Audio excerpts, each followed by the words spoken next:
सच्ची सुंदरता। बहुत समय पहले की बात है। मगध राज्य में एक नया राजकुमार जन्मा।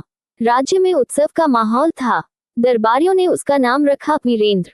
समय बीतता गया और राजकुमार बड़ा होता गया। राजकुमार वीरेंद्र देखने में बहुत सुंदर था, गोरा रंग, तीखे नैन नक्श और राजसी आभा। जब भी वह महल से बाहर निकलता, प्रजा उसे देखकर प्रशंसा करती, क्या राजकुमार है, जैसे साक्षात कोई देवता हो। लेकिन भीतर से वह घमंडी होता गया। उसे लगता था कि सुंदरता ही सबसे बड़ी शक्ति है।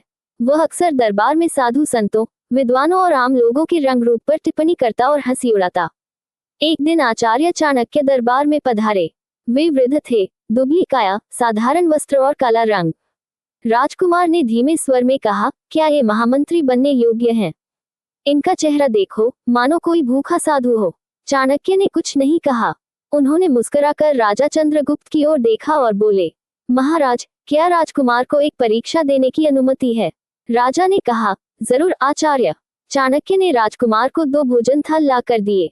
पहले थाल में सुंदर चांदी की प्लेट थी, जिसमें राजसी व्यंजन परोसे थे, केसरिया पुलाव, घी से टपकती सब्जी, मिठाई और मेवे।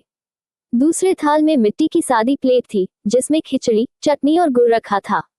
राजकुमार ने पहली प्लेट से थोड़ा खाया, लेकिन उसे स्वाद में कुछ खास न लगा। फिर उसने मिट्टी की प्लेट से खाया और बोला, आचार्य, इसमें तो सच्चा स्वाद है। खिचड़ी सादा है, लेकिन मन को तृप्त कर रही है। चाणक्य ने शांत भाव से उत्तर दिया, यही जीवन का सत्य है राजकुमार। रूप चांदी की प्लेट जैसा होता है, दिखने में सुंदर, लेकिन जरूरी नहीं कि अंदर सच्चाई हो। और गुण उस सादी खिचड़ी की तरह होते हैं, भले सादे दिखें, परंतु आत्मा को तृप्त करते हैं। राजकुमार को गहरा पश्चाताप हुआ। उसने चाणक्य के चरण छूकर क्षमा मांगी और कहा, आचार्य, आपने मुझे सिखा दिया कि सच्ची सुंदरता भीतर होती है, न कि चेहरे पर। चाणक्य ने मुस्कुराते हुए कहा, सच्चे राजा वही होते हैं जो चेहरों को नहीं, चरित्र को पहचानते हैं।